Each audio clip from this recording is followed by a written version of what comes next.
Hello friends, welcome to learn at ease. So friends, इस video lecture में हम discuss करेंगे लर्निंग के बारे में। साथ ही जानेंगे उसके कैरेक्टरिस्टिक्स, फैक्टर्स और बहुत सारी ऐसी चीज़ें जो लर्निंग की प्रोसेस को अफेक्ट करती हैं। तो चलिए स्टार्ट करते हैं। पहले हम कुछ ऐसे थिंकर्स को देखते हैं जो काफ़ी फेमस हैं पैडागॉजी के अंदर, और उन्होंने लर्निंग को लेकर कुछ हाइलाइटेड डेफिनेशंस को दिया है। उसमें सबसे पहले आते हैं B.F. स्किनर।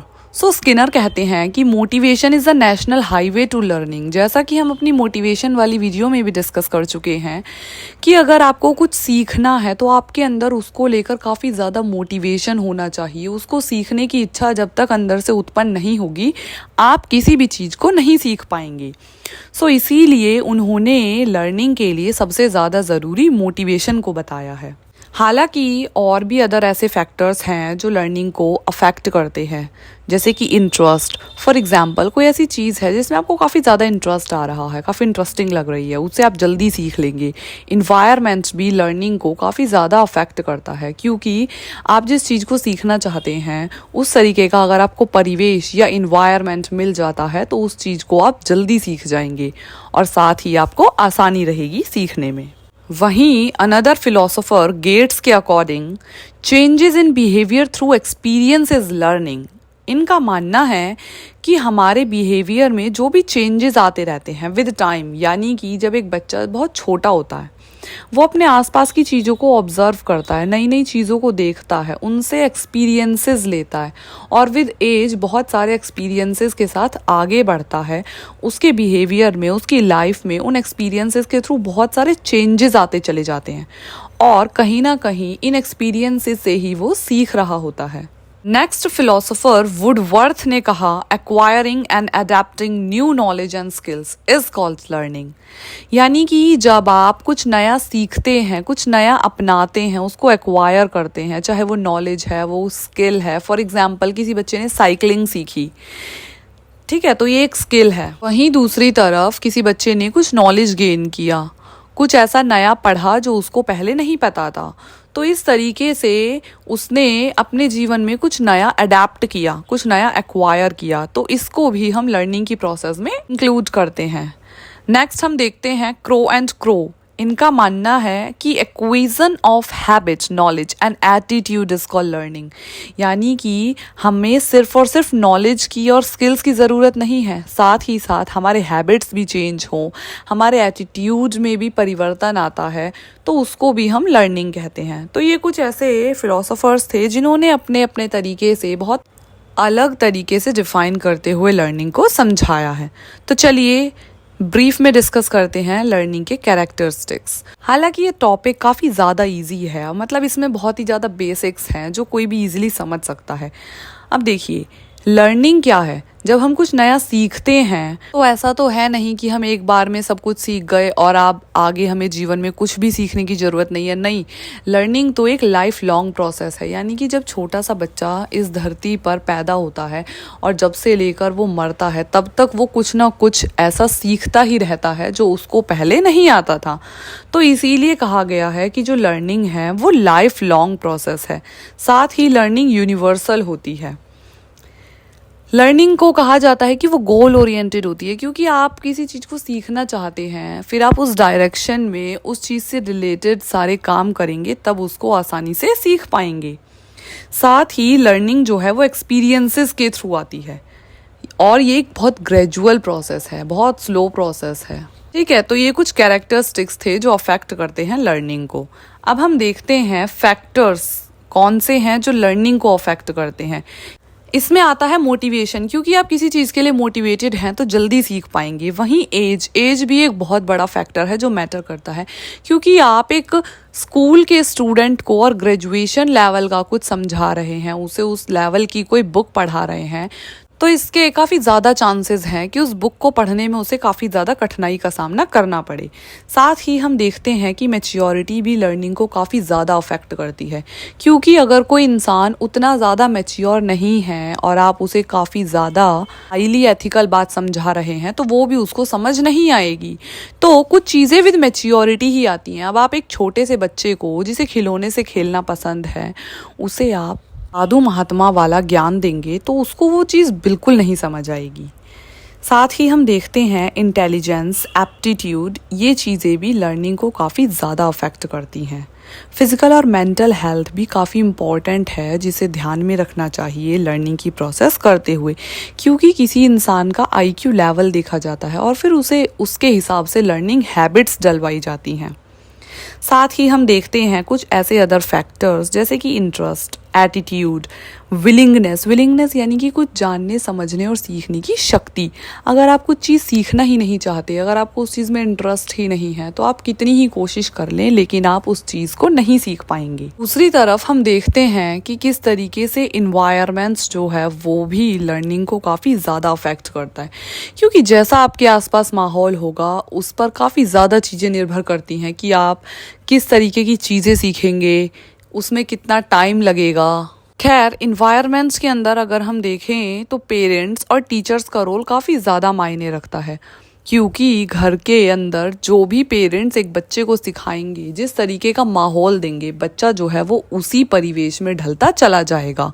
और सेम चीज़ स्कूल में टीचर्स का रोल भी इसीलिए इम्पॉर्टेंट है, क्योंकि जिस तरीके का टीचर उसको सिखाएंगे, जिस तरीके का उसको माहौल स्कूल में मिलेगा, उन चीज़ों से भी वो सीखेगा। इसीलिए कहा जाता है कि अपने घरों के अंदर इस तरीके का माहौल रखें कि बच्चे हमेशा सकारात्मक चीज़ें सीखें और साथ ही उनके अंदर हमेशा ही कुछ नया सीखने की विलिंगनेस यानी कि इच्छा रहे। अगर हम स्कूल की जिम्मेदारी को थोड़ा और ब्रीफ में देखें तो हम देखेंगे कि ऐसे बहुत सारे फैक्टर्स हैं जो स्कूल डिज़ाइन करता है, जिसके थ्रू लर्निंग इम्पैक्ट होती है।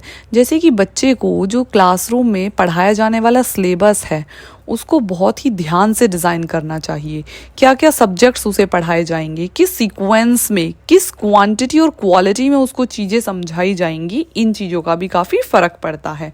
और साथ ही किसी चीज़ को उसने कितनी बार मल्टीपल रिवीजन्स दी हैं, ये पॉइंट भी मैटर करता है। अब हम देखते हैं कि सिस्टम से रिलेटेड जो फैक्टर्स हैं वो किस तरीके से अफेक्ट करते हैं लर्निंग को, क्योंकि अगर किसी बच्चे की बेसिक नीड्स ही पूरी नहीं होंगी तो उसे लर्निंग की प्रोसेस काफ़ी ज़्यादा कठिन लगने लगेगी। फॉर एग्जाम्पल, अगर कोई बच्चा भूखा है, आप उसे कितना ही सिखाने और समझाने की कोशिश कर लीजिए, कितना ही अच्छे से पढ़ाई करवा दीजिए, लेकिन उसका मन नहीं लगेगा। तो इसीलिए ज़रूरी है कि किसी भी स्टूडेंट की सबसे पहले बेसिक नीड्स को फुलफ़िल किया जाए। इसीलिए गवर्नमेंट स्कूल्स में गवर्नमेंट के थ्रू बहुत सारे schemes, for example mid day meal चलाया जाता है कि हर बच्चा जो है वो स्वस्थ और अच्छा खाना खाए, जिसके थ्रू उसकी लर्निंग जो है उस पर सकारात्मक असर पड़े। साथ ही इन बातों का भी ध्यान रखना चाहिए कि जहाँ पे वो पढ़ाई कर रहा है, चाहे वो अपने घर पे किसी एक पर्टिकुलर रूम में पढ़ रहा है या फिर उसकी जो क्लासरूम अरेंजमेंट है वो इस तरीके की होनी चाहिए कि वहाँ पे प्रॉपर लाइट आए, प्रॉपर वेंटिलेशन हो और बहुत सारी ऐसी चीज़ें अवेलेबल हो जो भी लर्निंग की प्रोसेस को इजी करती हैं। स्कूल के अंदर लाइब्रेरी, लैब्स जैसी फैसिलिटीज़ भी होनी चाहिए। अब इससे थोड़ा आगे बढ़ के हम देखते हैं कि 1956 में बीएस ब्लूम ने लर्निंग के 3 डोमेन्स दिए थे, तो चलिए उन्हें डिस्कस करते हैं। पहला है कॉग्निटिव डोमेन, दूसरा है अफेक्टिव डोमेन और तीसरा है साइकोमोटर डोमेन। चलिए इन्हें थोड़ा ब्रीफ में देखते हैं। कॉग्निटिव डोमेन के अंदर कॉग्निशन आता है यानी कि बुद्धि। इसमें सारी की सारी जो प्रोसेस है वो अंडरस्टैंडिंग से रिलेटेड है कि किस तरीके से बच्चा जो है वो समझ के सीखता है। दूसरा जो अफेक्टिव डोमेन है उसमें हम देखते हैं कि किस तरीके से बच्चा एक्सपीरियंसेस के थ्रू सीखता है, उसके साथ कुछ घटना घटी और फिर उसके बाद उसने उससे क्या सीखा। और थर्ड जो है साइकोमोटर डोमेन, इसमें हम देखते हैं कि बच्चा जो है हाथ पैरों से टच करके किसी चीज़ को फील करके और फिर उससे जो भी चीज़ें सीखता है वो सब इस थर्ड डोमेन में आती हैं। अब आगे बढ़ते हैं और देखते हैं लर्निंग कर्व्स के बारे में, क्योंकि हरमन एबिंगस ने 1885 में 4 लर्निंग कर्व्स दिए हैं, जिसके थ्रू ये दिखाया गया है कि किस तरीके से जो लर्निंग है उसकी स्पीड तेज या कम होती है और क्या क्या फैक्टर हैं जो उसे अफेक्ट कर रहे हैं जिसकी वजह से उसकी स्पीड कम या धीरे हो रही है। तो ये जो कर्व है इसमें एक स्केल पे टाइम को रखा जाता है और एक स्केल पे परफॉर्मेंस को रखा जाता है और फिर देखा जाता है कि कितना स्पीडली जो है कोई भी बच्चा उस चीज़ को सीख रहा है।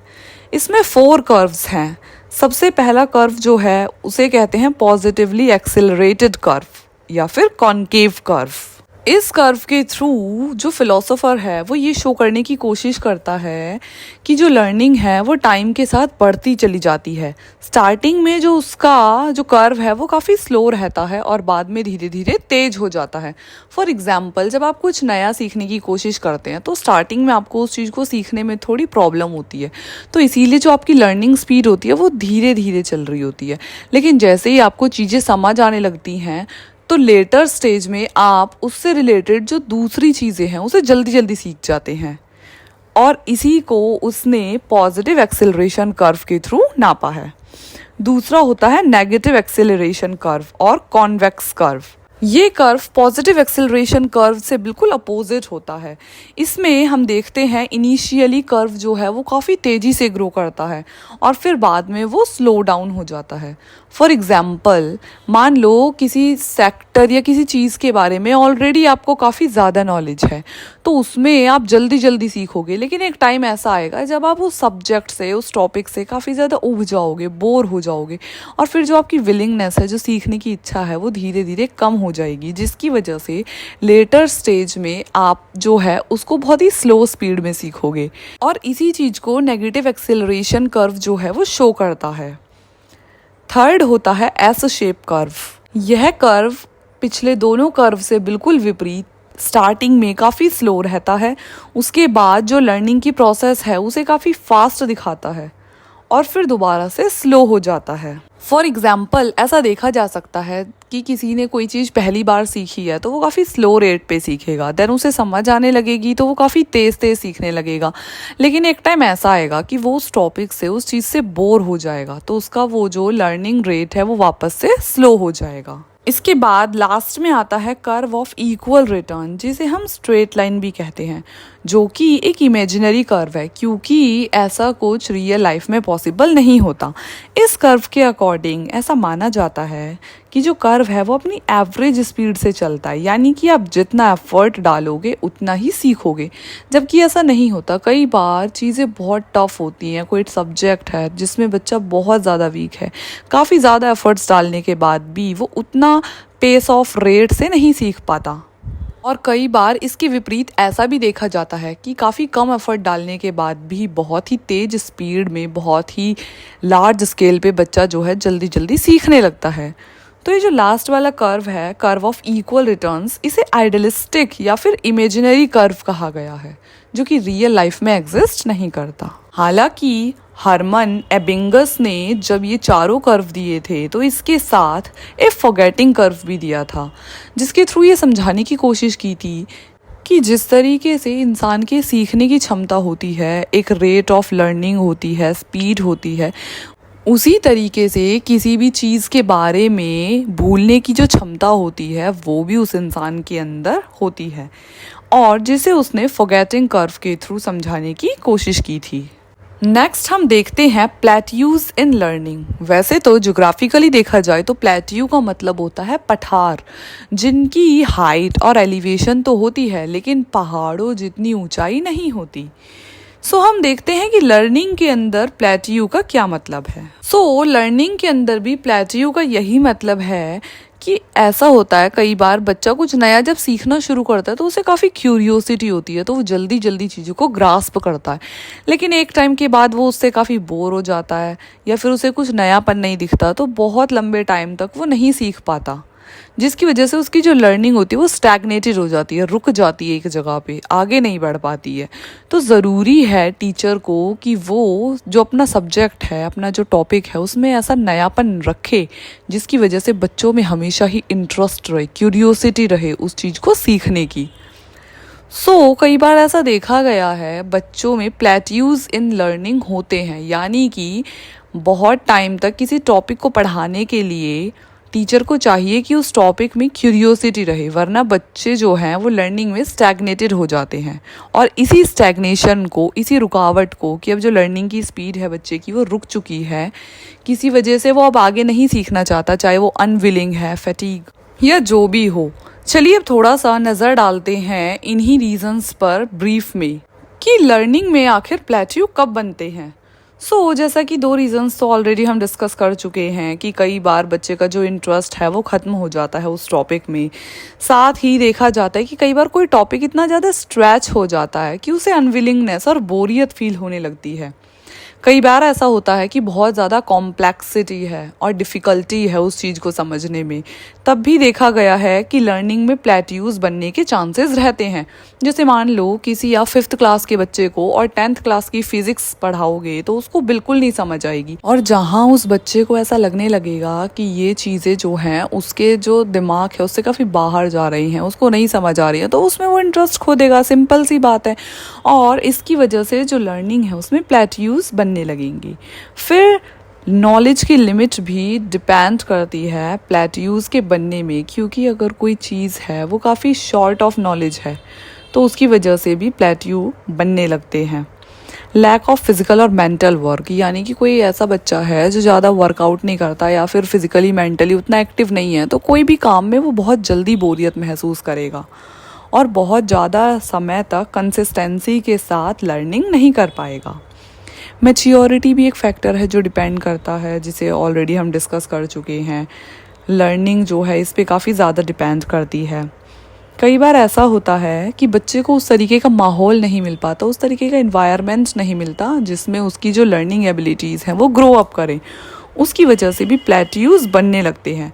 अगर हम सॉल्यूशन की बात करें तो पाएंगे कि हमेशा ही टीचर्स के लिए प्लस पेरेंट्स दोनों के लिए ही यह इम्पॉर्टेंट है कि बच्चे को बहुत ही पॉजिटिव और लर्निंग इन्वायरमेंट दिया जाए जिसमें वो ग्रो अप करे, हॉलिस्टिकली चीज़ों को सीखे। साथ ही उसको जो सिखाने के तरीके हैं वो काफ़ी ज़्यादा वर्सेटाइल, डायनेमिक होने चाहिए, ताकि बच्चे को जो है वो बोरिंगनेस ना फील हो। और कोशिश करनी चाहिए कि अर्ली एज के जितने भी स्टूडेंट्स होते हैं उनको खेल खेल में सिखाया जाए, क्योंकि छोटे बच्चे जो होते हैं उन्हें खेल खेलना काफ़ी पसंद होता है और खेल खेल में सिखाई गई चीज़ें जो होती हैं उनकी लाइफ में लॉन्ग लास्टिंग रहती हैं और साथ में उन्हें सीखने में मज़ा भी आता है। वहीं लेटर स्टेजेस में बच्चों को सिखाने के लिए कोशिश करनी चाहिए एक्सपेरिमेंट्स को करने की, कोशिश करनी चाहिए कि वो डिस्कवरीज़ करके सीखें। उन्हें कुछ ऐसे प्रोजेक्ट्स दिए जाएं जिसमें वो फील्ड वर्क करें, ताकि वो अपनी लाइफ में एक्सपीरियंसेस के थ्रू सीख सकें। इस टॉपिक को अब हम कंक्लूड करेंगे सिर्फ एक लाइन के साथ कि टीचर्स के ऊपर ये काफ़ी ज़्यादा डिपेंड करता है कि लर्निंग को कितना ज़्यादा मज़ेदार बनाया जाए और किस तरीके से एक बहुत ही पॉजिटिव इन्वायरमेंट देते हुए हर स्टूडेंट की जो लर्निंग एबिलिटी है उसे इन्हांस किया जाए। क्योंकि लर्निंग एक ऐसी प्रोसेस है जो स्टूडेंट से ज़्यादा टीचर पर डिपेंड करती है।